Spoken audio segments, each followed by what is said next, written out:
thank you for joining us on the Nikki Maduro Show. I'm Nikki Maduro. She is Kim McAllister. We are here. I have my cocktail. I don't see a cocktail in front of you, my friend. I have a cocktail that was brought to me. It is an incredibly strong margarita. Bottoms up, my friend. Cheers to you. All right. Two drunk ladies, cocktails and news, whatever we're drinking. Yeah. Click that thumbs up button and share the show with your friends. We are 100% crowdfunded. So any way you can support the show, as always, we always appreciate it. All of the details are in the show notes. As always, we take Patreon, PayPal, the Nikki Maduro Show at gmail.com. And of course, being here live has its benefit because if you donate a super sticker, then we read your comment live on the air. And just a side note, Kim, and I don't know if you know the answer to this because of Mark's show and your show. Some people are saying they can, and some people are saying they cannot read the comments when they watch our show recorded. Oh, and I have no idea why. Some people say they can. I can. Yeah. I don't understand why some people can't. So I'm trying to figure it out. It's an ongoing issue, and it's one we don't have control over. Sometimes they show up, and sometimes they don't. There is a way to make them show up, but I can't give the description or the instructions right now, but I will put them in the chat after the show so you can see how to get it done. Perfect. But yeah, it's a YouTube thing. Sometimes we can make it pop up and sometimes we can't. So we're I know you guys send comments. You wish that you can, obviously interact with the comments even during the recordings or, react and send a comment in, but you can't see them. I apologize. I just wish we could figure it out and it would just always be up, but we're on it. We're trying to figure it out, but I do hear you and I do see those messages. But if you're here live, Thursdays at 5 o'clock, 5 Pacific, you can always see your comment because you're here live. So I love all of our family that's here with our cocktails. So thank you guys for being here. And yes, I do want to just make the note because I saw it in the comments. Of course, I know who Kiss is. And apparently the lead guitarist, solo artist, Ace Frehley, I think I'm pronouncing that last name correctly, has died at the age of 74. And I just literally saw it because you guys posted it in the comments right before I came on here. Apparently there was some sort of accident or something that happened. So our thoughts, according to his family, he died following injuries suffered during a fall last month. So our thoughts go out to him. But and thank you, Harry, so much for starting us off with a $5 super sticker. Started with a Maduro Mule and a Kamikaze. That's exactly what is in here, my friend. Absolutely. That you can get at the Red Jack Saloon. Did anybody go, before we get into everything, anybody go to Fleet Week last weekend, even though the Blue Angels weren't there, but the Canadians kind of stepped in and put on a great air show. I don't know if anybody went to San Francisco, but apparently it was gorgeous, as it always is during Fleet Week. So I did not go, but I saw a horrible story about these people, this family who went, and this girl just immigrated to the United States. She's from, I think, the Philippines. And there was let's see if I can show you the picture of them. And the story says they're suing now the city of San Francisco because of injuries sustained in Fleet Week. Oh no, what happened? Here's the mom and the daughter. So this girl in the front. All right. And this happened this year? I believe this happened this year. Okay. So there was a parachutist that was coming down and was supposed to be landing in a targeted spot, and it looks like the Marina Green. And they were supposed to hit a targeted spot, and I guess they come down really fast and did not hit the targeted spot and instead slammed into this mother and daughter. Oh, goodness gracious. And I thought, how bad can it be? Some guy comes down from the sky and knocks into you. Well, tells you what I know. Yeah. Because apparently they're coming down fast and hard. Oh, absolutely. And this girl's pelvis was shattered. Right? That's a serious injury. Serious injury. She thought she was going to start school and going to start her life in San Francisco. She just got here like the day before. And it was the Navy's Leapfrogs parachute team landed on them during this aerial demonstration, and they still are having to have medical treatment. The impact shattered this woman's pelvis, this young woman, I think she's a teenager, shattered her pelvis, who she just immigrated to the United States from the Philippines 2 days earlier. She said, "This was my first air show and I had no idea I was in danger." Now she said, and her name is Millicent. Now she said, "I can't move without help, and doctors say I might never be able to do the things I once could." This had to have happened last year then, because if they're already suing, right? This had to have happened last year. I thought it happened this year. Well, if she's already it was last year. suing, It was last year. I'm like, if she's already suing, my God, she should still be in the freaking hospital. It was last year, and they posted it for this year's Fleet Week. Okay, that makes sense. I was like, this is really a quick lawsuit.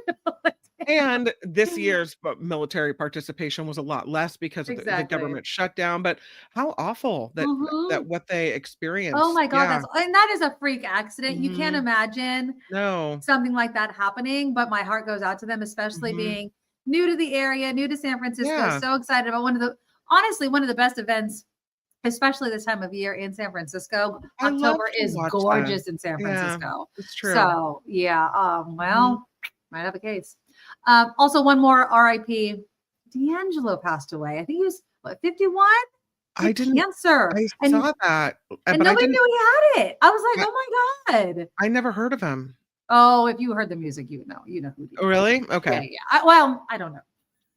Sometimes I always question what music you listen to. So maybe I know who D'Angelo is. I mean, I'm not a huge fan, but I know who he is.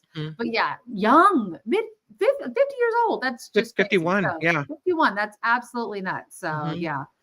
Billy, thanks for the $5 donation. I book all live entertainment at Feather Falls Casino in Oroville, California.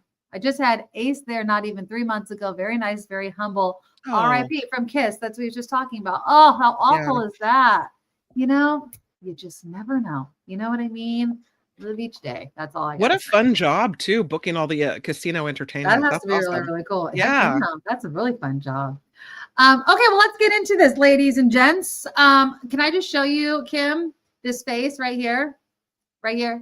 Yes. This is my shocked face that young Republicans are chatting racist things to each other. Shocked.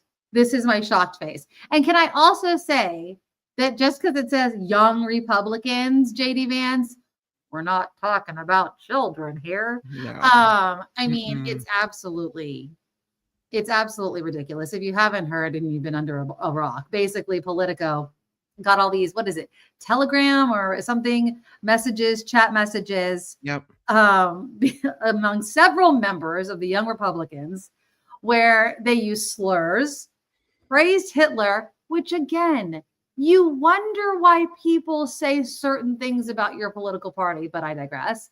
They made jokes about slavery, made jokes about raping people. They made jokes about the gas chamber.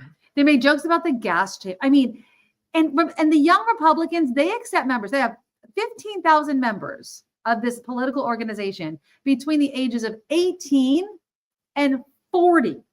Okay, so I'll get to JD Vance in a moment, but when people are like, oh, young men, these are adults. These are adults, okay? One of them said, could we fix the showers? Gas chambers don't fit the Hitler aesthetic. You know, that guy, his name is Maligno. Joe Maligno, yeah. Maligno, what a name. Sounds like malignant, and that fits. He apparently identified himself previously as the general counsel for the New York State Young Republicans. Yep. And so this is someone who, by his own, you know, if you believe what he said about himself, is old enough to have gone to and graduated from law school and represent this organization. But these are people that should know better, honestly. Well, 4 of them have lost their jobs so far. Yeah. They're identified as the chief of staff to the a Republican New York Assembly person, a Kansas Attorney General, someone who worked at the Kansas Attorney General's office. I just wow. Vermont State Senator Sam Douglas they've called for his resignation. I mean, and I will say there are Republicans, including obviously Democrats, calling for these resignations. I mean, at least there are Republicans being like, this is foul. You know what I mean? This is offensive. Exactly, Gordon. It is offensive. They're not kids. But the thing that, of course, pisses me off is stupid JD Vance, who leaps to the defense of these people. He's like, he writes on X, this is far worse than anything said in a college group chat. And the guy who said it could be the AG of Virginia. I refuse to join the pearl clutching when powerful people call for political violence. And he's talking about this text or this X chain, talking about whether this Jennifer Gilbert's children will die, what have you. But he's calling some of these young Republicans, JD Vance's, young guys, like, oh, the boys need to cut it out. He's calling them kids. He says, I mean, I'll let kids the tweet speak kids, for itself. No problem. It's not worth a bunch of kids away in a group chat. future. It's just the reality. And we should be focused on stuff like this. Give me a break, JD Vance. This is how it starts. As you mentioned, he points to this guy who is running for office in Virginia. Right. It's basically a case of whataboutism. Oh, so absolutely. He pulls this inappropriate thing this guy says from 2 years ago and says, well, what they said isn't any worse than what this guy said. Stop that. Exactly. We know that what that guy said wasn't okay. And we know that what these people are saying is not okay. Exactly. We don't excuse it by whataboutism. And anyone who can't see that and just goes, oh, well, what about so-and-so? Well, what about that guy? Is really ignoring the problem. Exactly. What I really worry about, is that while these are not teenagers, they are people that are on the younger side. Probably like the group I read has membership from between 18 all the way up to, I want to say like, okay, yeah. So it's a younger crowd. These are the upcoming leaders of our world, of our country. These are the people. And so Kim, they're only 6 years younger than I am. I mean, the oldest members are 6 years younger than I am, right?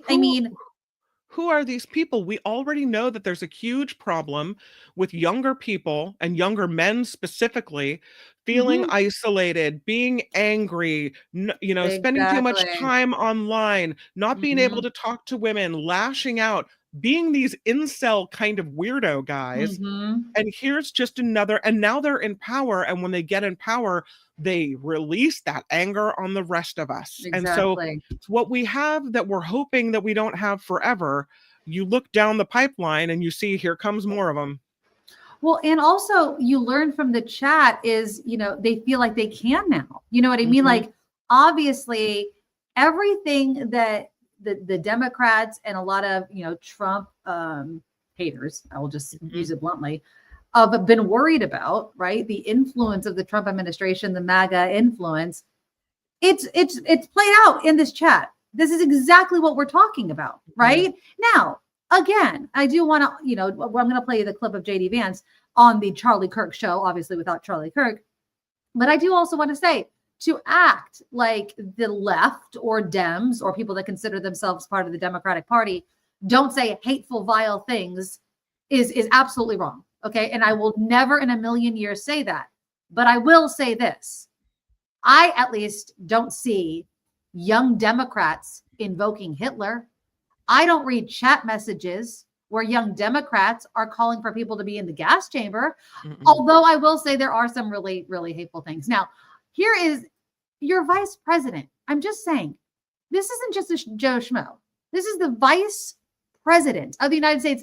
And mind you, very close to the age, right, of the people in this chat? You're making a little bit of news here yesterday on X, formerly known as Twitter, about this Politico story. But I think it ties in because we're talking about the celebratory nature of some, not many, maybe not most, but some, and it was disgusting about Charlie's assassination.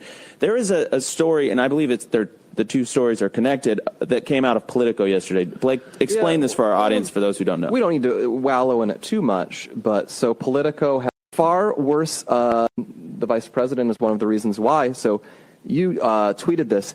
This is far worse than...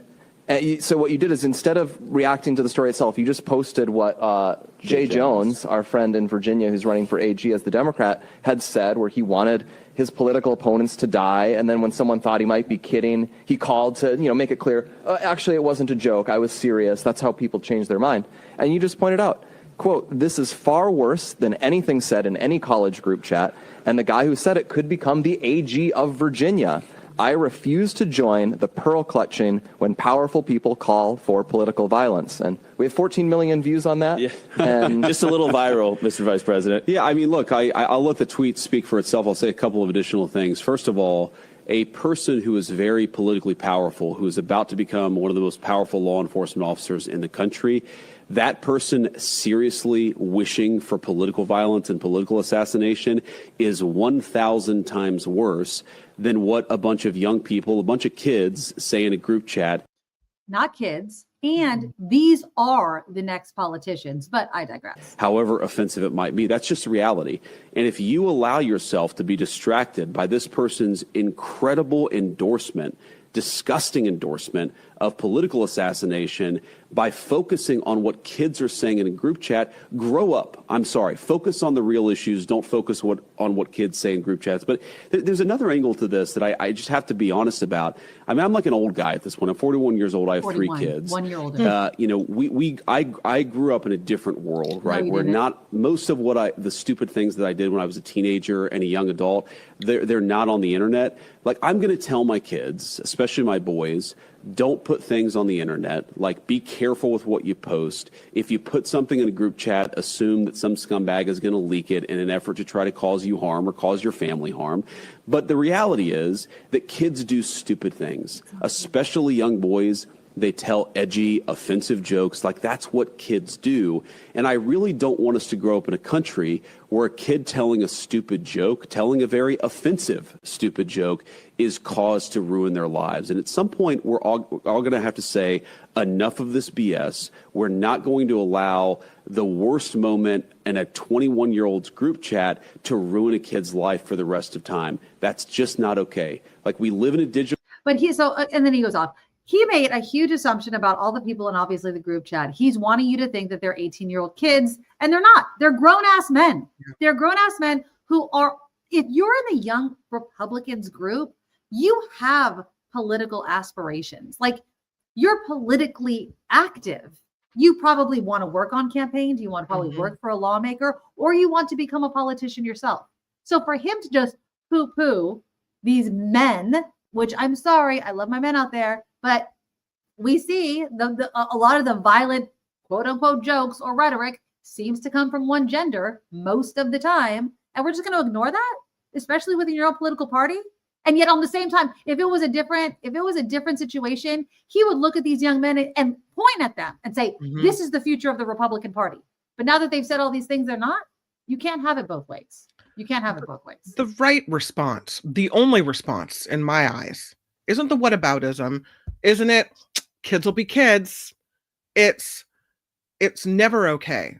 First of all, don't even invoke the guy from Virginia that is of the opposite party that happened 2 years ago. One thing has nothing to do with the other. But since it's invoked, that guy has come out and said, I'm sorry that I said that. That was horrible. What I said was awful and I didn't mean it. And I can't be sorrier to have that, attached to my name. I don't hear that from these people. Nope, exactly. I haven't heard any apologies. Well, like, there have been sorry. some. We there just have been some, but caught. it's only after consequences, right? It's only after the consequences. And so the right response in my eyes is it's never okay that maybe you've heard people invoke the comments of this guy from a couple years ago. That wasn't okay. This isn't okay. Hate speech is never okay. He as teacher Lori mentions, he has children that are of color, right? So maybe he could have said something like, I have a family that is that are people of color. Yeah, I would protect them with my life. What you're saying about people of color or people of other religions is not okay. We're America and we accept everyone. But that's not the message from Republicans. Nope. The message of Republicans is, old white boys that seem to feel agitated, that, haven't been able to speak your true heart for a long time. We got your back. We're going to protect you. You go ahead and spew the ugliness, and we're going to make it a safe space for you to do that. And I don't want America to be a safe space for that. Nope. Exactly. Also, I saw this comment come through, and I think it's really applicable as well. John Watson says, as you know, JD Vance says he's bothered about the canceling of young people's reputations and jobs. John Watson says they aren't bothered about ruining the future of thousands of federal employees. You're all fired. Doesn't matter how old you are. Bye-bye. Exactly. That's okay. Exactly. And yeah, and we'll talk a little bit later about the government shutdown, and again the constant finger pointing here. But they did miss a moment here, you know, especially after all of the conversation and arguing and I think rightful, you know, kind of, for lack of a better phrase, come to Jesus moment as a country after Charlie Kirk's assassination and what was happening online, to go from that and everything that they were saying after that to seeing these really vile things written by, I don't give a crap how old of adult men. We're not talking children. We're not talking kids. And to just it all was really, you didn't mean any of it. You really just truly meant, if it comes out of a person that identifies as a Democrat or a liberal, it's horrifying. But if it's literally the up and coming Republicans of your party, you can give a rat's ass. That just tells me you're an absolute hypocrite. He should have, just like you said, Kim, he should have invoked exactly what happened with Charlie Kirk. We don't need this type of language. Right. This doesn't help the image of our political party. We do not want this to be the face of our political party. This gives fuel to the fire of those Democrats who use these phrases against us. We need to have conversations with our young Republicans of why they feel this way, why they use, like, no sort of education or outreach or anything. It's like, nah, it's okay. And that's a big problem. That's a huge problem. They don't want that. They don't care. With words like that, he could have pushed the temperature down a little bit, eased everything up. He could have said, you know, to the people of the country that he represents, not just one party or another, he could have said, this isn't who we are. This isn't who we want to be. This isn't what we condone. Those words are reprehensible. You know, you guys need to really think about this. This isn't the future of our party. This is not what we ever wanted. Exactly. But he didn't do that. He didn't make everyone feel okay about it. And he didn't send a message to, quote, young Republicans saying, watch it. This isn't who you're supposed to, this isn't our message, right? Exactly. He didn't say that. What he did was stir the pot and say, it's okay to do that. It's okay to be ugly, angry. They want us angry at each other. They want us divided, because when we're divided, we're fighting. And when we're fighting, they can do all kinds of crazy stuff because we're preoccupied with the division. I just, it's an opportunity that he had to be a leader, and he showed that he's a complete failure. Or he's actually like a mini Trump Jr., right? Or Trump, not literal Trump Jr., but like, remember, it's the dog whistle, right? It's like the, you know, stand down, kind of stand by type of thing. Why would JD Vance criticize these young Republicans? Why? Yeah. Unless he agrees with it, unless he can give two shits, unless he's like, you know what? I don't actually have a problem with what they said. It's fine. It's fine. Because if you were really against it, if you really felt as horrified as you did when you saw things that were horrifying written validly about Charlie Kirk, why are you not coming out as strongly? Why? Why does it not matter? These are young, in your mind, impressionable, still influenceable people. Like, you should be influencing these people. You should not be letting it go. Even as a parent, if your kid, he's bringing up his kids, if you consider these people kids, this is how you parent them, this is how you lead them, is by saying, it's okay, it's just locker room. Really? That's going to stop them from doing it and continue doing it? Give me a break. Did JD Vance just come to the realization that you tell your kids whatever you put on the internet will follow you? I know. I just got that. I'm like, oh, don't believe everything you see. What? Don't write your paper off Wikipedia. They taught that to Julia, I want to say 7-8 years ago, with digital citizenship at Girl Scouts. Seriously? You know, to put on a computer. Like, come on. You know, I'm going to tell my kids, you be careful what you put on the internet. Yeah, John's talking about, this is 2,900 pages worth of text. Like, how long did this go on? What others? I mean, this is a story that's going to be ongoing, because I mean, how long does it take to sift through all that? I'm sure there's even worse comments and coming through. and it's just, and no, sorry to say, but when you're reading vile text, it's bingeable. Like you're like, oh my God. And then you do the research, you find out who these people are. Exactly. Their membership numbers in the 15,000 range. Yeah, it's and again, these are your future political leaders or activists. It's like, the Michael P. Keatons, right? I'm sorry, I'm dating myself. You guys know who I'm talking about, Family Ties. It's the kid that's into politics that wants to be part of it, right? Like the young Republican. That's the person that's going to be active in politics. And if that person has a phone and feels comfortable writing Hitler, the N-word, gas chambers, that's how they believe. And not only do they believe it, they feel they are amongst them, their friends. They're kind. And they're of a generation, if they're really young people. Absolutely. They're of a generation who should know better than to put that online anywhere, even in a chat. Rhonda has a good point, and poses a question that I'd like to pose to you. She says they're not hypocrites. She says this is who they are.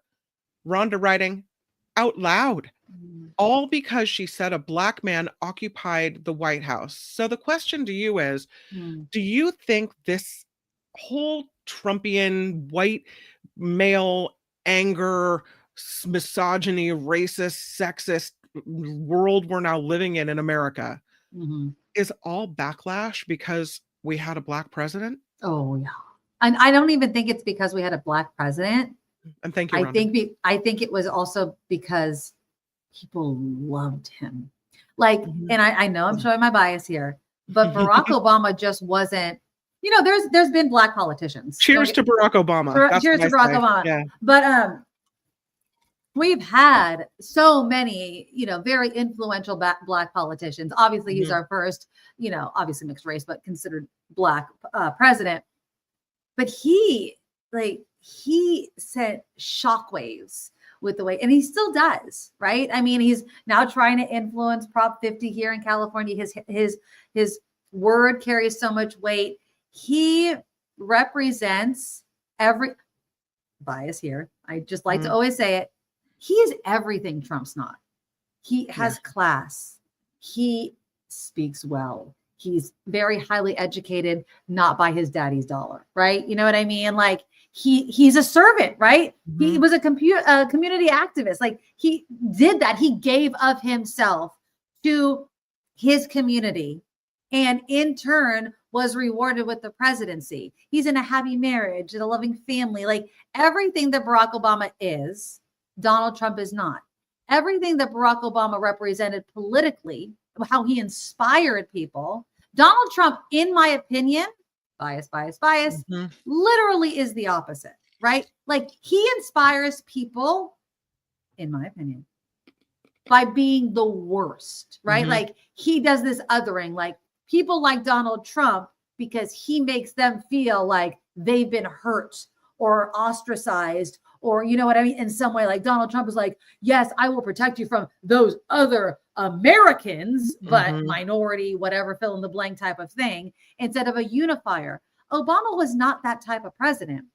He just wasn't. Neither was Biden. It was like, you might not like me. We may not agree, but I am your president. Donald Trump can't hold a piece of toilet paper to Barack Obama. I'm sorry.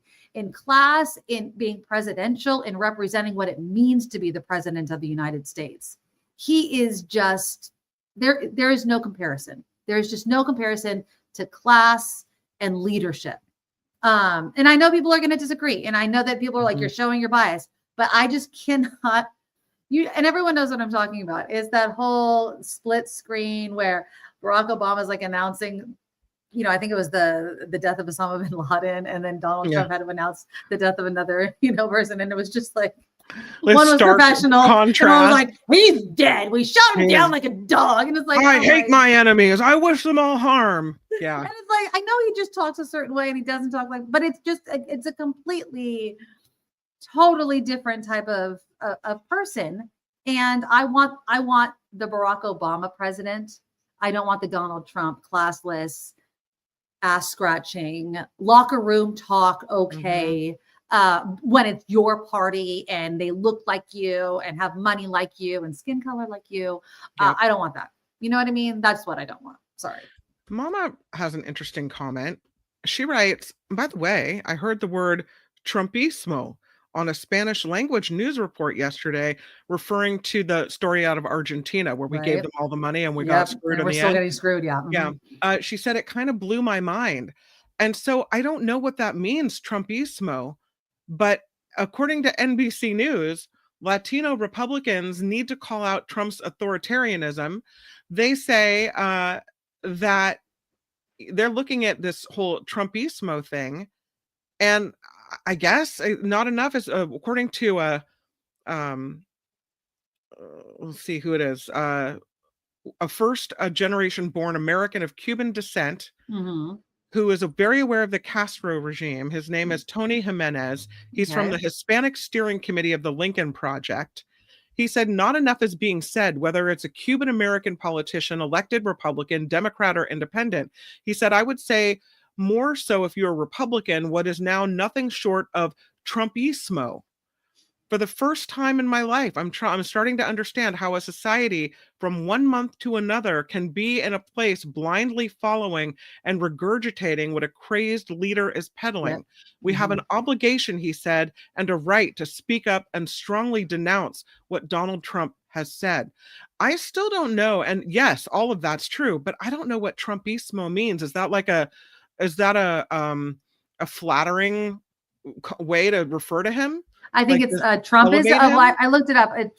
Trumpism, maybe Trump extremism, perhaps. Hold on, I'm trying to I know, I'm looking for it too. It's interesting because I haven't heard it. I did see a study the other day, and Mama, maybe you can give me more info as I. Yeah, I think it's just Trumpism. I think that's what I think they're just talking about MAGA, basically. I think that's what is MAGA. It's like basically being a Trump supporter.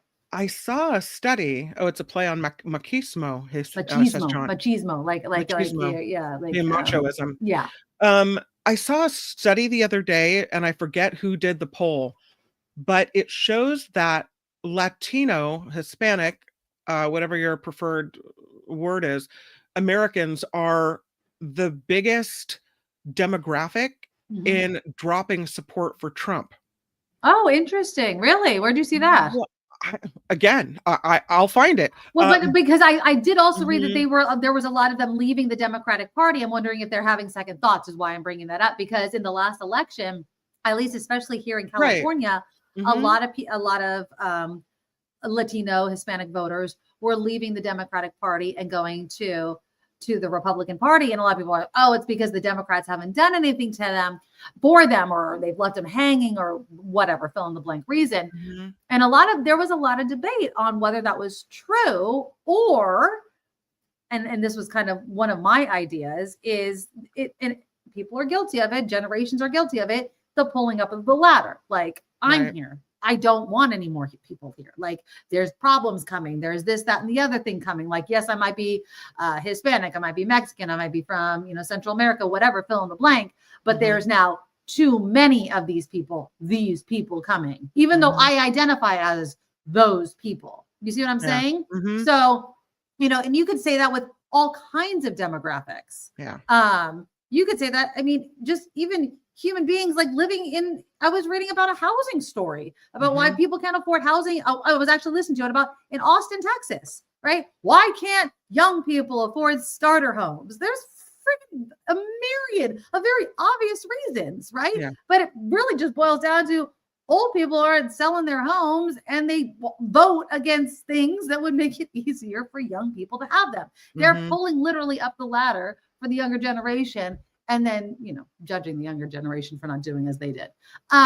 It happens in all different types of scenarios, in my opinion. But in this case, I wonder if it's going to go back. You know what I mean? I wonder if they're like, this isn't what we wanted. I found the story. It was published in MSN and also in the Latin Times. And according to the story, people are feeling Latinos are feeling betrayed by the scope of Trump's policies, particularly immigration enforcement.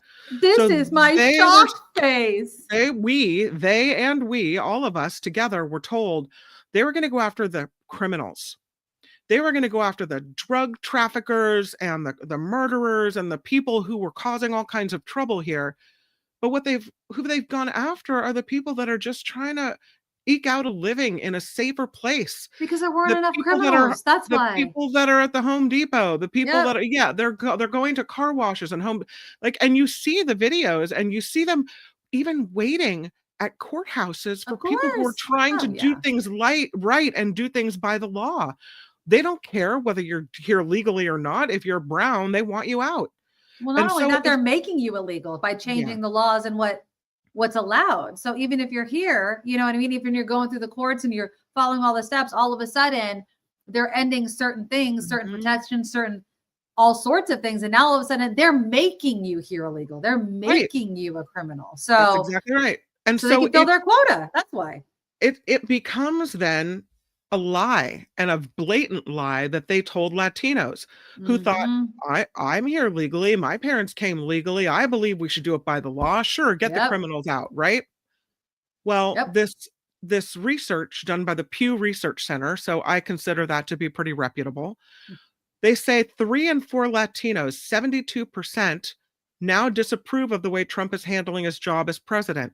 54% who do so strongly, according to this research. Only Black people surveyed had a higher disapproval of Trump with 82%. It's in contrast, according to this article, with the gains made by Trump with that demographic in the last election. They swung 19 points to favor Trump nationally compared with the numbers in 2020. I think that's really interesting. So overall, they said 59 of respondents disapproved of Trump, 40% didn't. And that's a lot different than 72% disapproving in this Pew Research poll with Latinos. So I can imagine feeling betrayed. Absolutely. I knew it was coming and I still feel betrayed. So there you go. Louise, thank you for the $5 donation. No way. Dropping Latino support. Is it the deporting of their relatives? Threat to reverse naturalized citizenship, or cutting of programs that help Latinos? And so it makes you wonder, why would Republicans be fighting so hard to redraw maps in their favor right before the midterms? And that's exactly why we have Prop 50. I work for a school, as you guys know, and our union, the CSEA, is obviously very much for Prop 50. I got my ballot. I hope everyone's voting. I really, really hope that there's not a lot to distract from the fact that everybody should be voting for this. Yes, for Prop 50, but the brain gymnastics people that are against Prop 50 have to turn themselves into to justify being against it, while at the same time supporting what Trump and Texas is doing, blows my mind. Like this whole, well, 2 wrongs don't make a right. We won't have an opportunity if they are allowed to continue doing this at all. I heard someone comparing it to baseball, right? That they were really against it until somebody compared it to baseball. And they're like, you're playing a baseball game and the other team is cheating and and they paid off all the umpires. And so what are you going to do? You're going to still play baseball by the rules? You're never going to win the game. So you have to start cheating until you can redo the game. And that's the point. Then just go home. Then just give up the country. Then just bow down. Then we have a dictator. So then we no longer have a republic. What do you want? Either we fight what Trump is obviously doing and has admitted out loud, what was it? Teacher Lori, someone said out loud that they're doing, or we fight it. And there's limits and there's safeguards and there's so many rules in it. And I don't know why anyone would vote against Prop 50. I just really don't. It blows my mind. It just absolutely blows my mind. So I think that I can understand the sentiment up to a point. You want this not to be a political decision, you want the representation and the way our maps are drawn Yes. to be nonpartisan.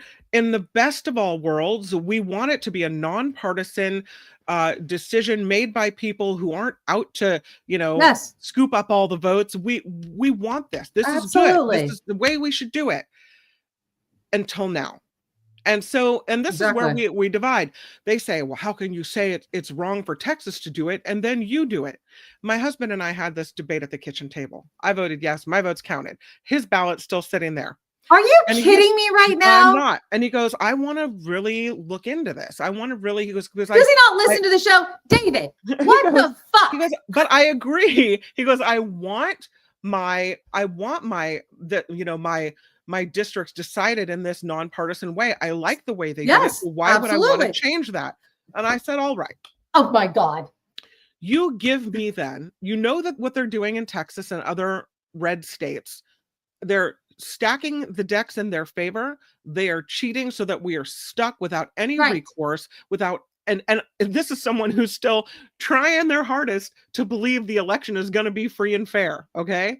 Even though whatever happened with Dominion voting systems and whatever else. Oh God. Now they're being bought by, whatever. Okay. So we have this discussion and I said, listen, I won't vote yes if you give me another alternative. Tell me what else I can do to counteract the fact that they're cheating and stacking the decks in their favor. Mm-hmm. You tell me what's the alternative. How do I fight back? Right. I like that this California proposition is temporary. Right. It expires in 2030 and goes back to the way it was. Right. But give me the alternative. If you don't like this way of meeting them head on in this fight, then give me another way that is more palatable to you, that we could fight back and ensure that things are more even Steven when you go into this kind of election. And he's like, well, there isn't one. I said, well, then you, excellent. Then you make my point for me. So then pick up the ballot and vote yes on 50, He's just having trouble getting there. And hey, do your research, do your thinking, do your deep dive into it and whatever. But for me, I was so excited because I'd been getting these no on 50 mailers. Right. And I got another text. This time I responded back. I have no idea if it went anywhere. I got a vote no on 50 text. And I'm like, what did I just respond back? I responded back and then I sent it to junk mail. But I said, boo, yes on 50. You suck. And then I hit junk, delete junk.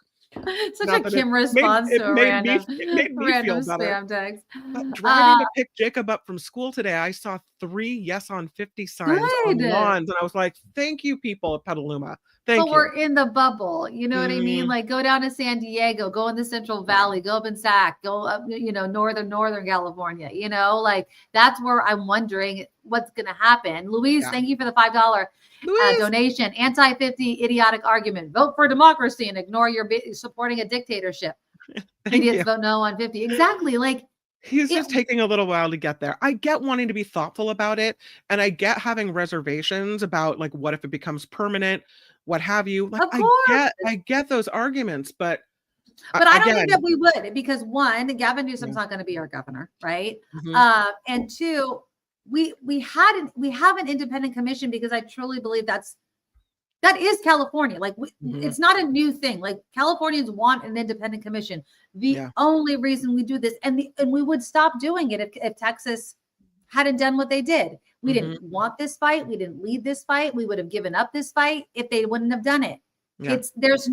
And again, we're not even doing it the same way as Texas. Even if Prop 50 passes, even the way that the maps are being drawn isn't even the same way. So it's like, it's not even apples to apples with the maps being drawn by California and Texas. So we are trying to do it, even us plugging our nose and doing it, right? Mm-hmm. So, but we have to do it. We have to do it. That's the argument, though. I have a friend I work with who said, how can you say in one hand what Texas is doing wrong, so let's turn around and do it too? Like that's his argument. Because you got to play the game that you're in. Thank you. Are you going to play the game or are you going to give up? Like, what are you doing here? That's right. It's time to fight back. Because they're cheating. because they're cheating. Right. And we're not playing baseball. We're not playing football. This is politics. This is determining laws. And if we didn't have a psychopath in the White House ignoring, questioning actual constitutional amendments, but whether or not the Constitution should even be followed, I might trust this, but no, thank you. You know what I mean? And like, legal cheating as well. Exactly. So it's like being bullied, right? What do they say? The only way to fight a bully is to turn around and stand up for yourself and be a bully right back. The only way to fight this, in my estimation, that has been presented to me thus far, is to turn around and fight cheating with cheating. You want to cheat? Then but I guess we're not cheating. At least we're saying it. They changed the rules of the game to cheating, to stacking it in your favor. So if that's the way you want to play it, there was a study done. The most recent that I've seen was a poll taken about what the support is for Prop 50 so far. Okay. 54% of people asked said they support Prop 50. 36% oppose it. The poll was taken October 7th. Okay. There is what is it? They looked at 1,000 likely voters. They texted and called them between September 29th and October 1st. So I still don't like those numbers. I want it to be way higher, of course, but it's still again, I wish the entire country had independent commissions. I think that gerrymandering is absolutely ridiculous. I think all of these weird ass maps that make no sense and then Republicans will say this sucks and then create the most ridiculous maps ever. And then in the same breath say, oh, they're based on race and they're blah, blah. There is no ability to be 100% unbiased, but I do think that an independent commission is the best answer to that. Sure. And we'll go back to it. Yeah. By the way, that poll conducted by a research firm called Coefficient and published in the Sacramento Bee. Yeah. So fingers crossed, vote yes. I love that Barack Obama is coming out. I really do feel, because remember last month I was like, where are our ads? Obviously we're just like October all the way up until obviously the beginning of November. We just got to keep going. And some of them are petty. I saw one and it was just like, we're trying to use snark. We're trying to use all different types of angles to get across to people, but whatever works, man, because it has to pass. It has to, because look what's happening. Look what's happening. The government shutdown, the way that the Republicans are blaming Democrats for everything. They don't have to be blamed for. Mike Johnson is completely incompetent. Absolutely incompetent. He's just a minion for the president. Doesn't have any individual thinking, has managed to bend over so far that he's lost himself and his supposed, remember when he was being voted in as House Speaker, how everyone said, oh, he's a real Christian. He's so religious. Oh, yeah. No, the Christian principles guide his life. Yeah. I wonder how he looks in the mirror at night, how he stomachs all the things that he's doing that are, on behalf of Trump and MAGA that are absolutely not Christian at all. Absolutely. And then the government shutdown was, who knows when it's going to end. Did you see this video though? So there was this air traffic controller at this News Nation town hall. But listen, I mean, again, as this is going on, this is what's happening. You know what I mean? Hello, my name is Jack Chris, and I'm from Dallas, Texas, and I'm an air traffic controller for the Federal Aviation Administration. Been there 16 years.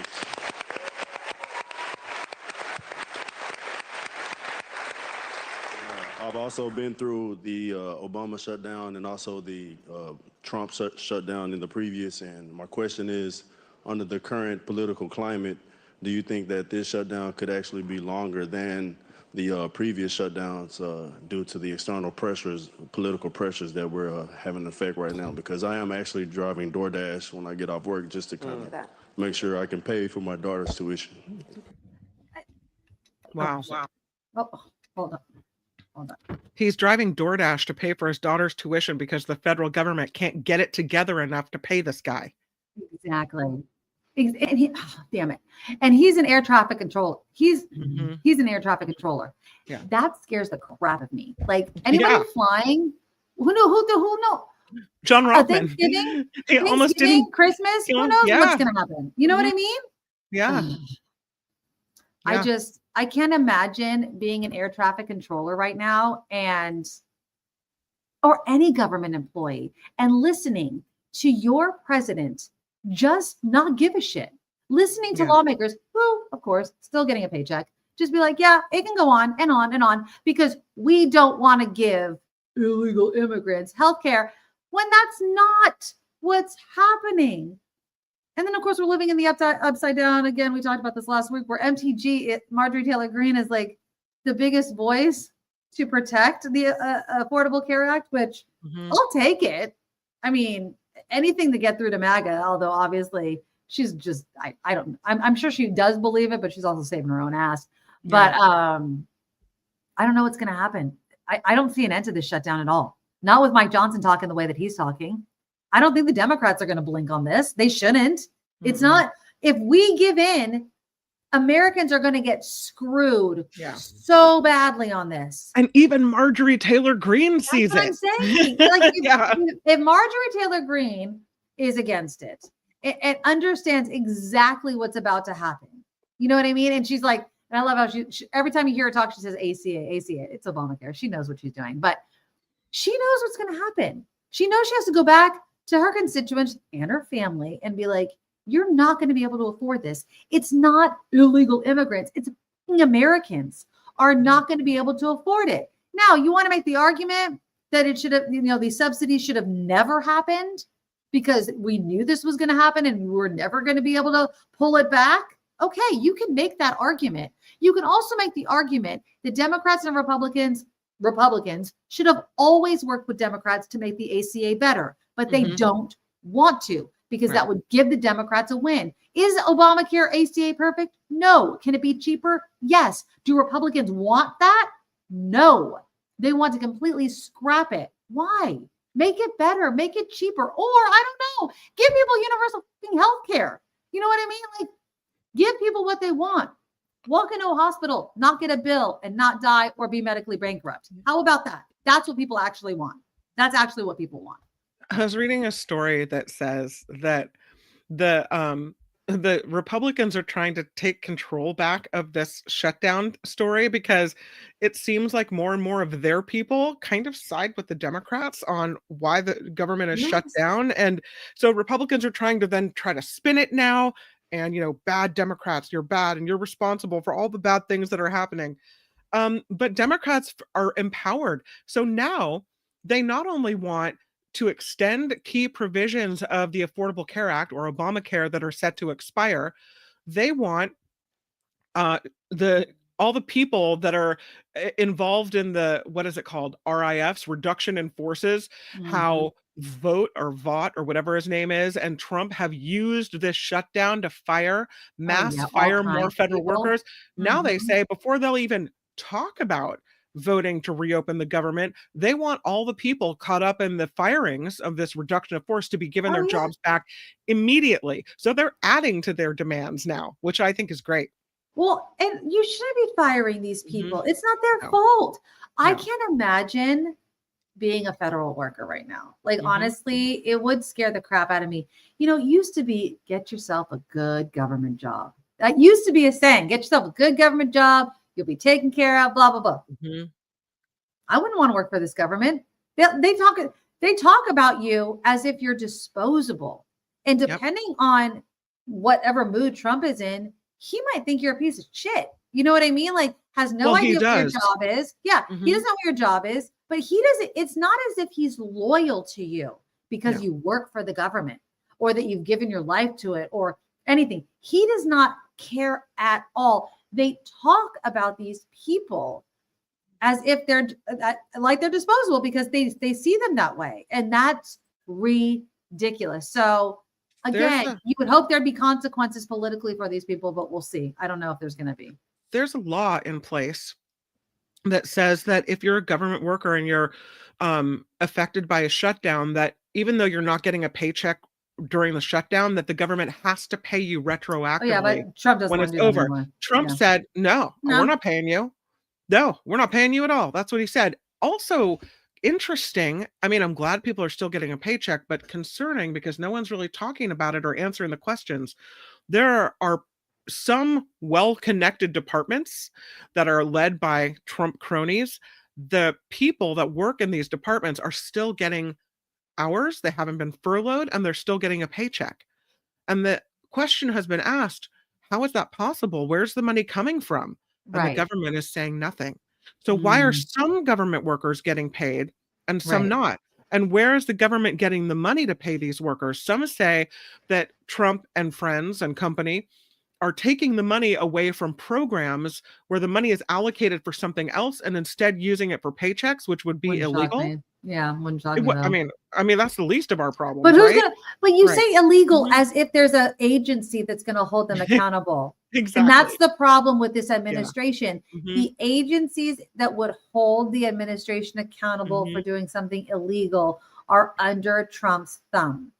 That is the problem with this administration. Yeah. That is the problem with everything. I mean, now look what's happening within the Pentagon and Secretary of War Pete Hegseth and this stupid oath that he's been asking the media, the Pentagon media to make. And there's been this huge walkout. If you guys haven't been following it, the media, except what is it, Newsmax, I think, or OAN, one of them is the only one that has said they'll follow it.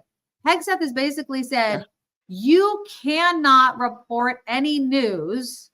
I mean, and we're talking about unclassified things. Like, obviously, if it's classified, that's one thing, but this is unclassified information that we haven't approved. What are you talking about? That's not what they do. Like, they have to hold the Pentagon, a government agency that has the biggest, hugest budget in dark money. Like, they have like this black budget, right? Like this, like we don't even know, this black hole of money that we don't even know where the money goes, right? Like all kinds of crap. So what you're telling me, Hegseth, is I can't report on anything on the Pentagon unless the Pentagon says it's okay for me to report on it. Well, that is not reporting. Even more so, you can't report on anything unless they tell you to do it. So even if it doesn't matter what stories you come up with on your own, the only stories you can report are the stories they tell you to report. It's and that's absolutely that's ridiculous. not reporting. That's called the PR department, a public mouthpiece. That's called state media. That is not called journalism. Yeah. That's a no. And that is why finally, the news media has stood up and said, this is a bridge too far, people. We're going to not sign this document. As a matter of fact, they all turned, many of them, almost everyone except OAN. OAN's the only one, yeah. OAN's the only one that signed it. They're not real journalists. Like that's just nobody's a joke. watching OAN, like whatever. So most of the Pentagon reporters turned in their badges and passes and walked out. Yeah. Yeah. And they're trying to say that they were pressured. Like Hegseth's like, these people were pressured. They wanted to sign. And I'm like, no, dude, nobody wants to be state media. You don't go into journalism to be state media. If you want to be state media, you go into government PR. There's a total job for that. If you want to be a mouthpiece for the government, a mouthpiece for the government. There is a job to do that. You can totally be hired to do that. But if you want to become a journalist that covers the Pentagon, which I'm sorry, like, you know, that they have to cover and their sources and what they cover and the impact of the things they find out. Now, all of a sudden they're going to be like, oh yeah, I'm going to clear it with Hegseth. Him? No, I would be, you couldn't get me to say no quicker. You know what I mean? Like, no, that ain't going to happen. So, but I mean, of course they can still report. They still use like Signal and all. They can still do their job, but it's just going to be harder now because they had to turn in their press badges. But if you don't think that these people are going to still be able to report on the Pentagon, it's just going to be a little bit more difficult. Yeah, of course they are. Yeah. You think they have to walk the halls of the Pentagon? But you think that's where they do the most job? You think that's where they're meeting their sources? Let's meet down the hall of Hegseth's office? Like, here's the question though for me. Even if and when they do their reporting, because that's the job they do, right? They wanted to come tell the truth and hold the government to account. So that's what the job they're doing. But because of the new policy and rules, do you think then, and this government who has led us on a retribution tour against people will then turn on members of the media and say, where did you get the information? And now there's a campaign against you for reporting things we didn't want you to report. And it's another serious crackdown against the freedom of press and Well, the of freedom course. of speech. And we know the courts are in their favor. So if a case like that came and went to the Supreme Court, the previous precedents about members of the media not having to reveal sources may be a thing of the past. Well, I mean, I think it matters. I would imagine it would be the story, right? Like, so if you did a story in which they could prove it was classified information that was being revealed, but I think that would always be the case, right? Yeah. I mean, but we still do have the First Amendment. As far as October 16, 2025, we do. We do. But who knows with the Supreme Court? But I would also say I like that the media, except OAM, which is not real, are sticking together. Even Fox News, you know what I mean, is sticking together with this and being like, it's egregious. It's so what the thing is it's not necessary, because obviously national security, classified. I mean, of course you could bring up, Snowden and stories like that and be like, well, look there, but there's always going to be that sort of thing, right? There's always going to be people that give up information and you got to go after their sources and things like that. But to blanketly ask all media to sign and have to make this promise, no, that is unheard of. Absolutely. Well, it's more than ask. It's basically quit or sign it or you're out. Yeah, and they're out, and they're like, well, screw you then. Absolutely. And I think that's good. They have to stick together. They have to. Luis says IPA Pete is drunk with power as well as just plain drunk. Yep. He's an idiot. Thanks, He is so. I can't wait till these people are gone. Honestly, and I don't wish death. I'm not talking about death. I'm just saying out of power, like go away. Like, how is he, Mr. I sent, all this information over a text message to all these people, going to talk about protecting national security? You can go kick rocks, Pete. You know what I mean? Like, go suck it. Whatever. Jennifer says, Nikki, it's hard to hijack a country if the news agencies are ratting you out. Very true. Very, very true.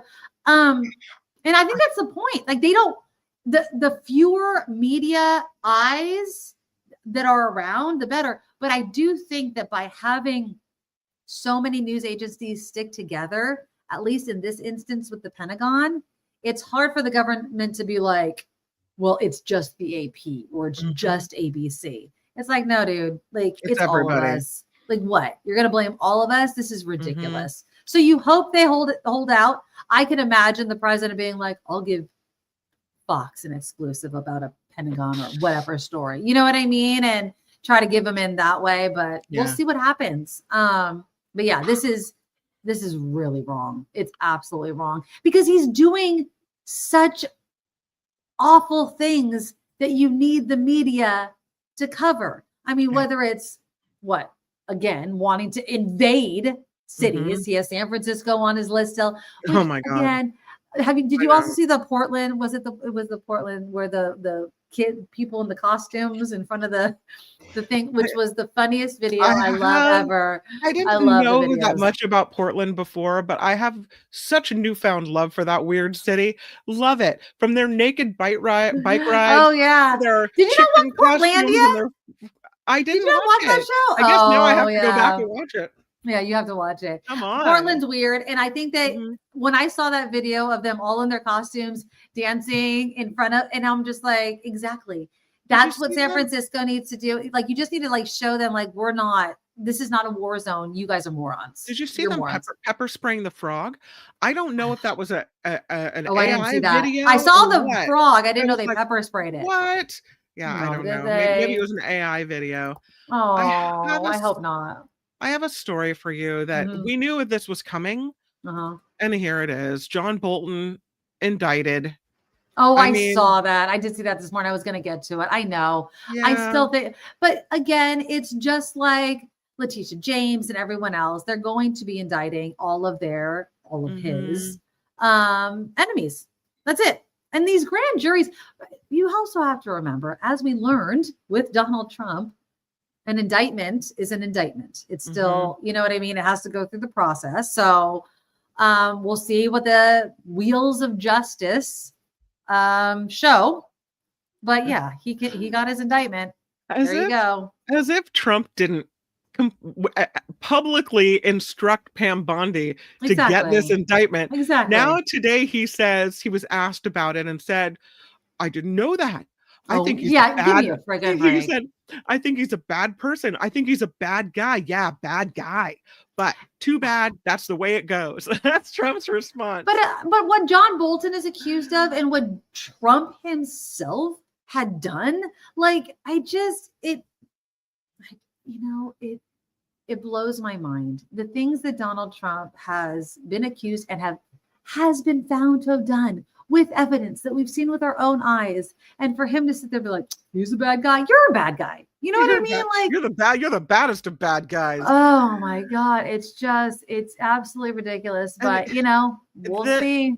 The utter hypocrisy of it. Mm-hmm. We saw a video of Trump sitting at Mar-a-Lago at a cafe, waving around classified documents saying, showing them to people. I can't show you these, but I can't.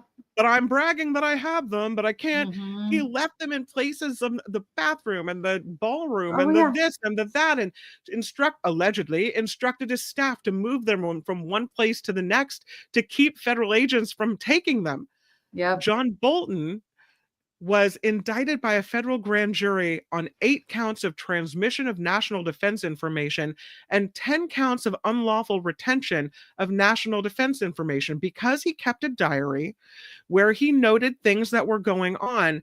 And what they said is that he used, prosecutors say he sent the entries of this diary to a personal email account through his own personal AOL and Google email accounts. And that is what they say gets him because he shared information with himself or what have you.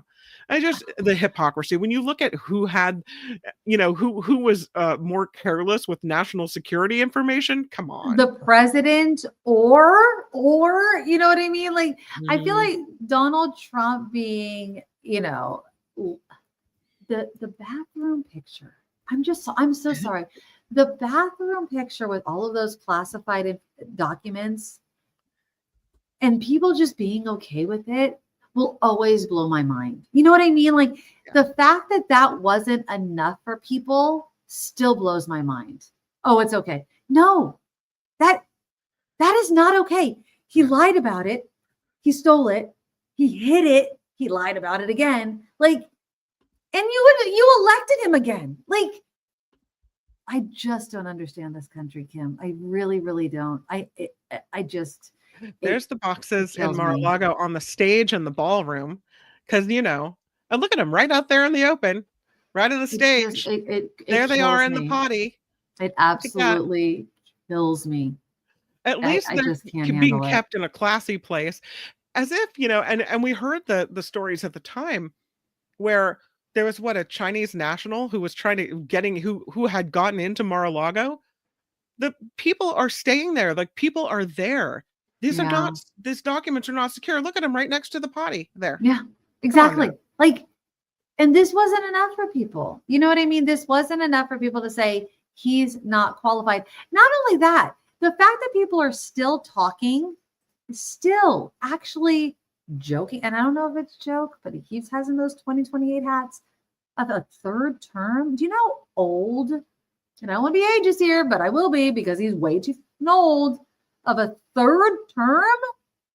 Are you insane of a Donald Trump presidency? And people are actually taking it seriously? No, I don't even want him to make it past the midterms. And I don't mean death, but go away, get, tired of it. Go away. Look at that. Look at that. Classified documents. Documents. Look at it all. Look at it all. And you're mad at John Bolton because he emailed some stuff to himself? Listen. And he probably didn't even realize it. You know what I mean? Like my parents FaceTime me and they don't know. They butt dial FaceTime me. We're talking about John Bolton here. How old is he? You know what I mean? Come on. If you're, I'm so sorry, but if you're mad that John Bolton emailed him stuff to himself, then why is Pete Hegseth still in a job when he was doing classified information over Signal and added the editor of The Atlantic? Come on. What hypocrisy. It makes it's nonsensical. It boggles the mind. It's just, you want to beat your head against the desk. Yep. I know. People are okay with pedophilia, right? Because again, we're still not swearing in that Arizona lawmaker because we don't want the Epstein vote to happen. Rev is right. And Mike Johnson's a total hypocrite.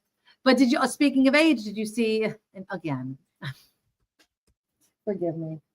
Okay, I still think there should be term limits. I'm not, you know what? I don't like the dude. I'm going to just preface it by saying I think that he is one of the reasons why politics is so terrible in this country. But if there was ever a video that shows why we need term limits. Excuse me, Senator. My name is Stella. I want to ask. He is going to keep his job till 2027. And this is what happened just the other day. Like, there needs to be term limits. Like, he's falling over while people are trying to. I feel bad for the guy. He had polio. He's like, hey, no, okay, I'm gonna keep moving. He had polio that affected one of his legs, so he's always walked with a limp. And it looked like when that happened, one of his knees was getting weak, and he kind of, tripped up a little bit, and then his knee just gave out, and he was down. Then he shouldn't have let go, right? Right. Mm-hmm. Then he shouldn't have let go. Yeah. I'm not I just think that these men, and I will include Dianne Feinstein in it because she was also an older woman, because we do need to talk about term limits fairly. I think that, and it's largely men just because, they need to give it up way earlier than this. I'm sorry. I just think that they need to do it, whether you're a Republican or a Democrat. You can't be falling in the hallways. You can't be getting a third or even joking of a third term as president, especially if you're Donald Trump. We need young blood. We need young blood. Oh God, I wish I would have saved the article and I forget what it was in. I think it was in the New York Times. There was a long, was it the New York Times? It might've been with Pete, my man, Pete Buttigieg, Leonard. I think the reporter's name was Leonard something. Oh my God, I think it was like 3 pages long. It was an excellent article about how to kind of heal political division in this country. Excellent. I know you guys don't think Pete will be the presidential candidate, whatever. Mm-hmm. People are also saying Alexandria Ocasio-Cortez, right? Alexandria Ocasio-Cortez. What? AOC Cortez. I don't know why I'm brain farting on her name right now. AOC. They're saying her for 2028. Do you think that she would have a better chance than Pete Buttigieg? I don't know. AOC. No, I don't think so. I don't think we've seen 2 women both lose to Trump.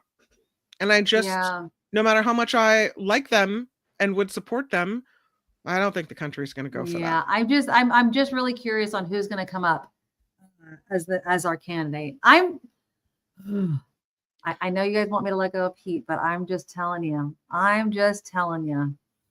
That guy, I want to link maybe I'll find it in the notes. I know not everybody subscribes to the New York Times, and I'm pretty sure it was a New York Times article. It was an amazing article where he was talking about, was it this one? Yeah, it was an opinion article with, is it this? Yes. And it was so freaking good. I'm just going to give you guys a little tip, and it's terrible to say I subscribe to the New York Times. I'm just letting you know because I believe in paying for journalism. But there are so many paywall apps out there. I know. Sometimes it's hard. Even with this show, and all of our shows, we want them to succeed. Find them and read the articles. I'm just saying there's ways to do it. And choose your support. I'm just saying, but there is an article with Pete Buttigieg in the New York Times about rebuilding America after Trump. And it is so good. It was on October 14th. It was like 2 days ago. If you have the New York Times, or if you can find it, it's worth a read. It's long, but it is so good. And he holds Democrats and Republicans to point. And it's just, when you read something like that, I have to look past sexuality. I know there's just a part of me where I'm just like, really? Love him. Love. I can't imagine that we can't. I just can't imagine that we can't get past it, but whatever. People are still hung up on Katie Porter, so who knows? We might not even have her as governor. So I have no idea what to anticipate. People are still pissed off about it. So maybe, I don't know. Maybe we're not even going to have her. So we'll see what happens. You're talking about old people. And I think Nancy Pelosi is getting up there in years, but yet she seems to be able to defend herself. Oh no, what happened now? I didn't even see. So she's asked about the National Guard and why she didn't call the National Guard out on January 6th as if it was her job to do so, or that she had the authority to do so, which she did not. Which she did not, right? But this reporter, this obviously conservative reporter, asks her this question, pisses her off. Nancy Pelosi turns on her and says, "Shut up!" Like, okay, okay. And then, I'll play it for you, and then you should watch this if they show it. The smirk on this reporter's face, like she got the reaction she wanted, and that's what this is about. Here it is. Congresswoman Pelosi, are you at all the green that the new January 6th committee will find you liable for that day? Are you at all concerned about the new January 6th committee finding you liable for that day? Why did you refuse the National Guard on January 6th? Shut up. I did not refuse the National Guard. The president didn't send it. Why are you coming here with Republican talking points as if you're a serious journalist? The American people want to know. We still have questions. Thank you. She and then just with her like lips and everything little like that. Smirk, like, and that's the problem with these journalists. You know what I mean? They're influencers. They don't do shit. And who is she? Right? Like she got her moment, but everyone's talking about Nancy Pelosi. Nobody knows who the hell she is. Nobody's talking about you and your dumb smirk at the end. Come on. The lips. He's like, ooh, I pissed off Nancy Pelosi. But again, like the American people don't care anymore. Like that's not a question. It's just the only thing that you can think of asking Nancy Pelosi, which again, like you are speaking to Nancy Pelosi. If you were a real journalist, there are so many other things that you could have asked her. You know what I mean? Like, and that's the thing that bothers me about, and this is kind of a theme of like young people in careers and older people leaving careers, is there's this gap of education and bringing people up. And I don't know how old that woman was. She doesn't look that young. Maybe it's the work, but it's just, what is your point? Like, why are you there? Are you there to be a journalist? Are you there to be an influencer? Are you there for clicks? Are you there to get real information? I don't think that she's a journalist. I think that she's probably an influencer and looking for clicks. But you had Nancy freaking Pelosi in front of you. If you were a journalist, you would have asked a way better question than that, given a government shutdown happening, Prop 50 happening in her home state. Like, there are so many other questions that you could have asked her, except about something that is old ass news. But that's the only thing that you wanted. It's just such a waste of time. Asked and answered, like you say, old ass news. What else do you have? Yeah. And that's why, and I love Nancy. People are saying, "Oh, Nancy Pelosi lost it." That it's, Nancy did blow it right there. She should have really laughed at her. She should have been like, "Oh, child," you know what I mean? Like she should have just even given her that moment. You know what I mean? So. She would have just kept ignoring her because she's ridiculous. It would have been a non-story, but she had to turn around and I get that why she's like frustrated about it. The shut up thing doesn't make her look good. But are you kidding?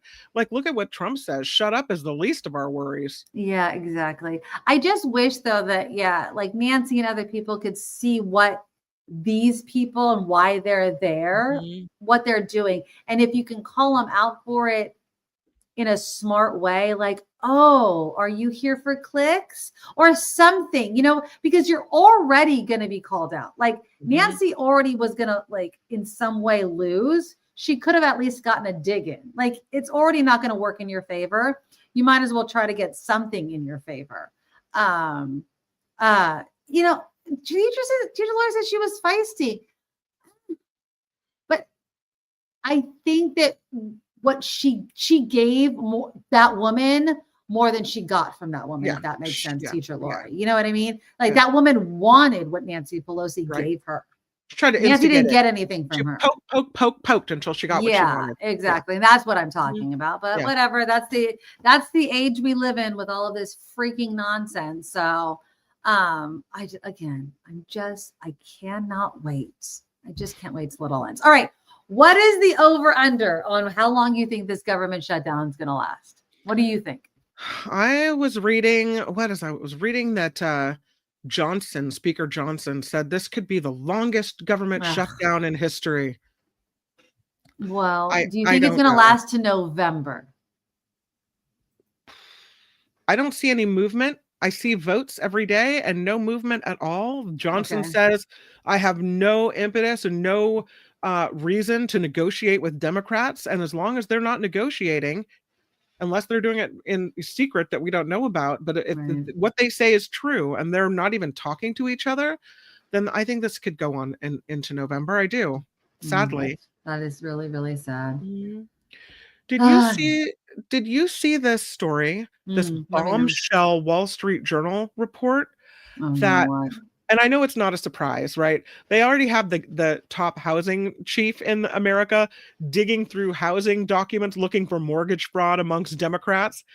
Now, according to the Wall Street Journal, the Trump administration is overhauling the IRS. I did see this. And their crime investigation unit, so that they are better able to target left-leaning groups and donors. They published this piece yesterday, and it goes along with the same line with Treasury Secretary Scott Bessent's threat to go after dissenting political groups like the Treasury Department hunted terrorist networks through their financial networks after September 11th. Yeah. And he called the Charlie Kirk killing America's domestic 9/11, which that is awful to say, but whatever.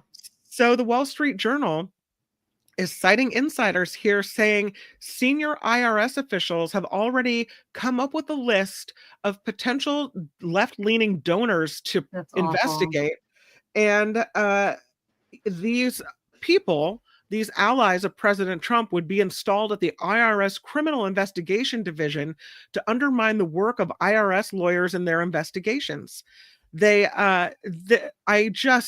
It's not a surprise, okay? It's not we see Bolton indicted today.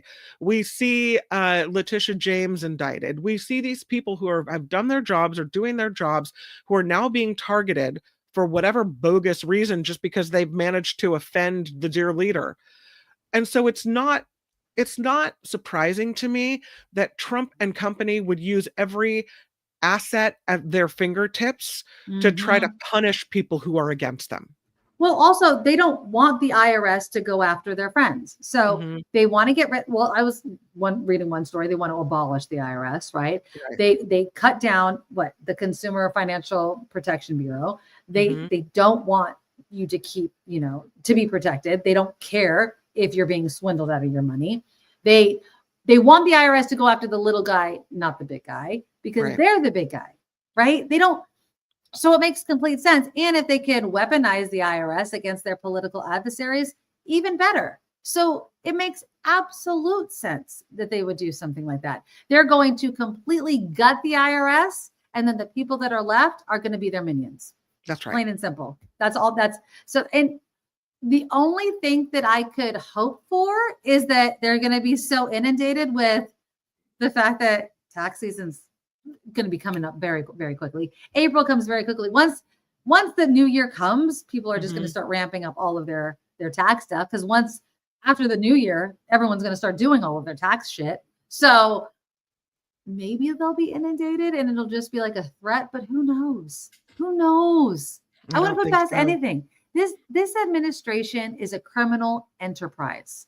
That is all that it is, under the guise of being a Republican Party under Donald Trump. That's it. It is it's a criminal enterprise. That's it. And they changed the rules for themselves. I have one more story that may offer you a little hope. Oh, please. We like to end on a good note, Kim. We really do sometimes. I don't know how much of a good note it is, because I don't trust that once these cases get to the Supreme Court that anybody has the back of the righteous. But there is a story, and here's the picture. That you can see the picture here. And there's a federal judge that is now wanting answers from the Trump administration. The judge gave an order to avoid violent encounters with these protesters in Chicago, and that did not happen. The protests have, the clashes between the feds on the scene there and the protesters have increased. Oh. And so the judge says, her name is District Judge Sarah Ellis, and she said today, I am really not happy. Exactly. She had issued a sweeping order to try to calm the response of federal agents to these protests, these ICE protests that are happening in Chicago. And she said, I live in Chicago, if folks haven't noticed. And she said, I'm not blind. So I don't live in a cave. She said, I have a phone, I have a TV, I have a computer. I tend to get the news. And all the news reports are leading her to believe that the Trump administration is not following her directions. You think? And so now she's expanding her restraining order, requiring all federal agents part of Operation Midway Blitz who have body cameras to have them on during encounters with protesters. Wear the body cameras so you can prove that it's not you going out and being a brute. Right? And beating up people because you can. She said the nice thing about body cameras is that they pick up events before the triggering event actually happens. Yeah. She had initially required all agents to wear cameras, but then gave some flexibility about that because the government said it would be logistically impossible. And the Justice Department was opposing the body cam order, saying it's not a simple matter to record them consistently and turn them on, etc. But now she's mad. The judge is mad, and she wants answers about what's happening in Chicago. Good. Given that, and the extension of the block of the National Guard from infiltrating Portland, at least at the lower level on the federal bench, I'm hopeful. Now, when all these cases rise, right, and that's the Supreme Court gets a hold of them, I have no hope. But at least for now, that's what we've got. I mean, I would just hope that, that it won't get up there, that it's so obvious a violation of states' rights. We're not asking for the help. It's obviously not a war zone. You can't, and the president's own words about, practicing against American civilians would be used against him. It's not a war zone. And he should know what a war zone looks like. You're the commander in chief. You know what war is. You know what I mean? We have, local law enforcement. We've discussed this ad nauseum. We understand that. He is what I would want, and this is what I was thinking about just the other day. People should set up cameras outside federal buildings before the Trump administration sends out the National Guard. Before and then during. And then you show what it was before they arrived and after. And then you tell me who's whipping up the dissent. Who's whipping up the dissent? Because they're saying we're protecting federal buildings. We're protecting federal property. There was no problem until you arrived. You're causing the problem. You're sending these National Guard troops, which is a waste of time, money, and effort, right? And that what they're not there for, that's causing the problem. So what we need to do is document the creation of the problem and blame it on this administration. That would be a good use. And it wouldn't cost much, just some cameras. We got them out anyway. So we might as well do something like that. But yeah, it's so depressing. So yeah, I have a little bit of hope, but I'm not going to hold my breath. I'm definitely not going to hold my breath. Did you see, speaking of inappropriate use of the military, allegedly in celebration of the 250th birthday of the United States Marine Corps, that Trump and friends are planning to throw themselves another national parade. This time, they're going to have U.S. Navy vessels off the coast of Camp Pendleton, allegedly firing live missiles at shore. So what, they're going to blow the shit out of California to be in a celebratory thing? There was a report that there were portions of I-5 that were going to be closed between LA and San Diego because of the possibility of, I don't know, an erroneous missile or something. Now they're not going to, now they say they're not going to close the freeway. Governor Newsom ripping this whole thing. They do say, again, they're not closing down I-5, but they also are having this parade. Vice President Vance will be here for this. Secretary of Defense Hegseth will be here for this, to watch the show of force, the military flex happening along the coast of California from the Los Angeles area all the way down to San Diego. They just want to be they want to be on the good coast. Yes, whatever. Him and his freaking coin that he wants to make, that he's not allowed to make,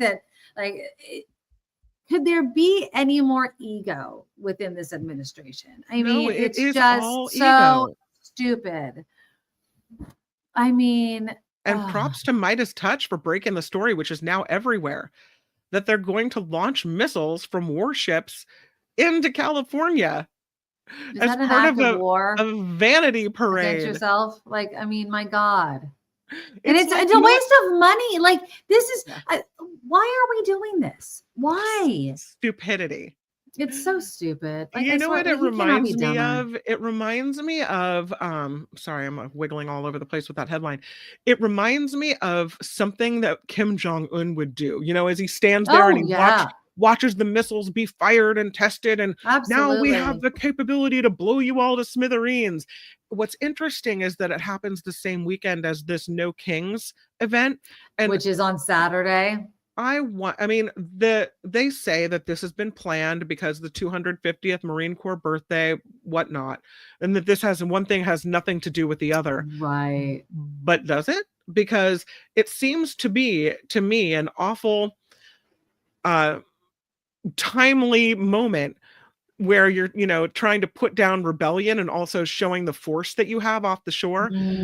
I think if they were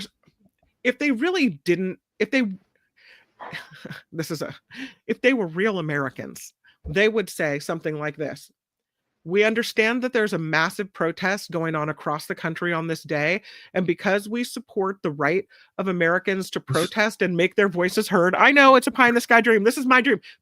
When I go to bed at night, my eyes closed. This is what I'm thinking. This is what you think. Oh, okay. Because we support Americans' right to protest and have their voices heard, we'll postpone our event.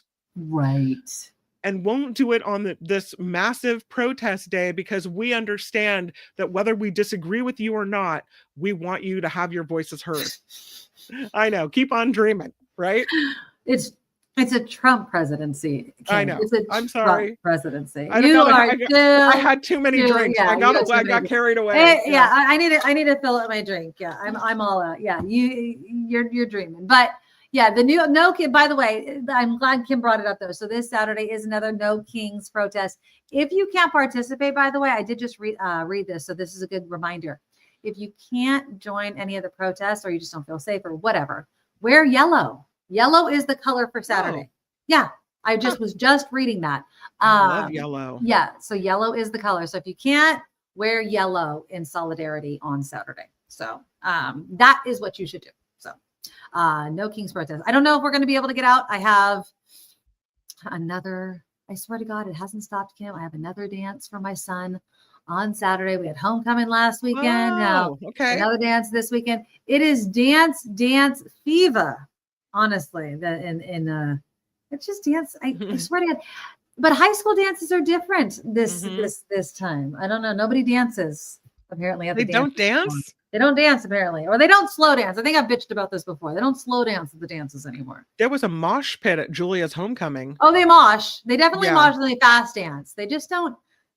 They don't slow dance, Kim. I don't know what's wrong with the kids nowadays. Who doesn't slow dance at high school dances anymore? I love it, Phineas. I don't like a slow dance. Why do we not have slow dance? I know. No, I mean, even things standing around, I would understand, but not. Am I wrong here? Not slow dancing. That's all I would look forward to. Like, you had your date, you waited for the slow dance. Now, I'm wondering though, because my son is going to his girlfriend's dance, which is at her high school, and so I'm wondering if it'll be different because it's at her high school, not his. So maybe. We'll see. Yeah, there it is. So yellow is the color to wear if you're going to go to the No Kings protest this weekend. Wear yellow. Interesting. I hadn't heard that. I'm so glad you said that. Yes, so that is the color to wear. That is the color, my friends. Well, we did talk a lot about people passing away, but we didn't talk about this one before I let you go. Another person that passed away over the past couple of days was Diane Keaton. And I just saw a headline pass that they announced what she passed away from. The cause of death, pneumonia. Apparently, they announced pneumonia was the cause of death. She died October 11th at the age of 79 in her California home. So I don't know if you guys know this. I have very mixed emotions about Diane Keaton. Love her as an actress. Not really care for her as a person because I had a very bad interaction with her as actually as a host. She was salty. Yeah, she was very, very salty to me and embarrassing with me. So I'll never forgive her for it. But I did love her as an actress. I will say that. I don't think that there is a movie that I didn't like her in.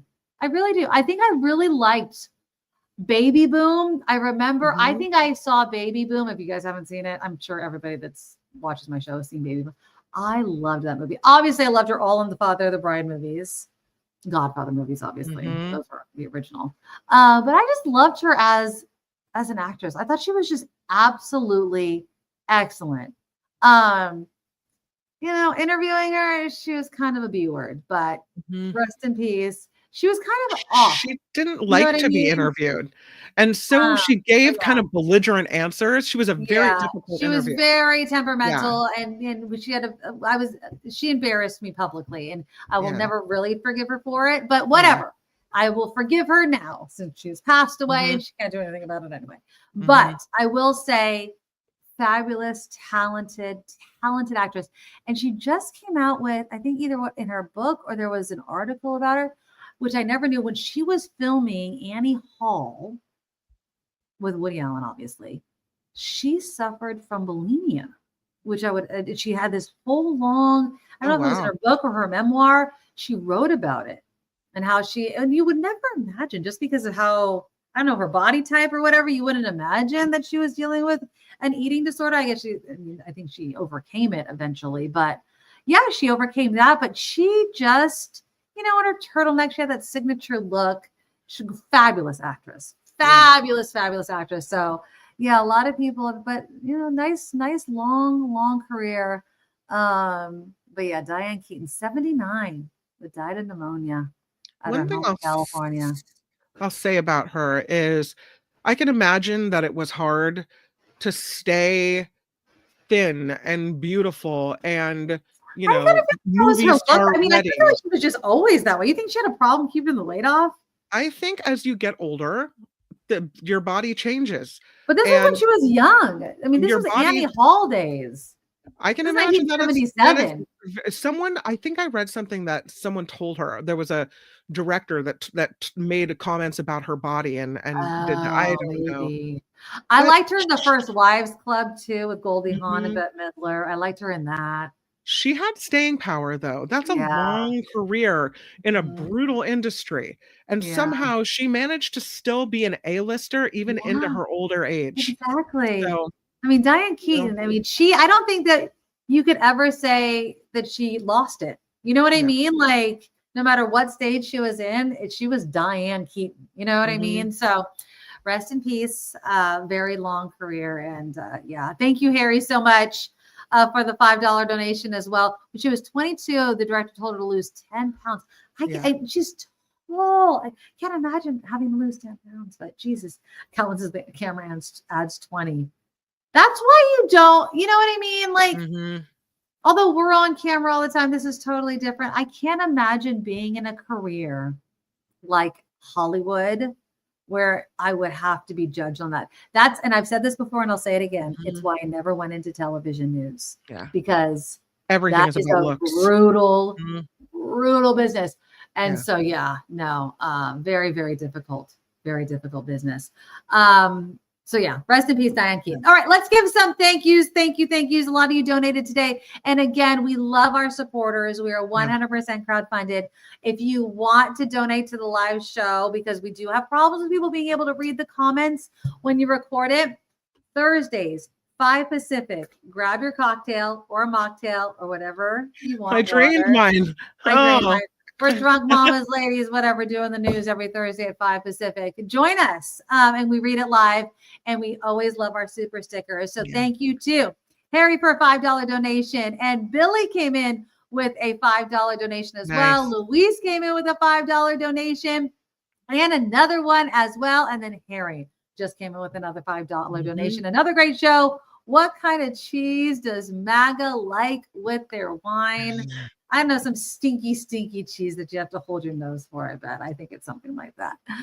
Okay, well, that is our show. You guys, thank you so much for being here. As always, go to our show notes, Patreon, PayPal, so many ways to support us. But if you can't do any of that, please subscribe and tell your friends because we love to grow the show so very much. We love you. We will be back next week at this time. Please join us and take care of each other. We love you. Bye-bye.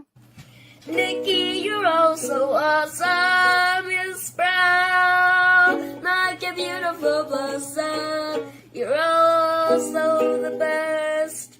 I really can't rest. You're all so awesome. Wow. Okay.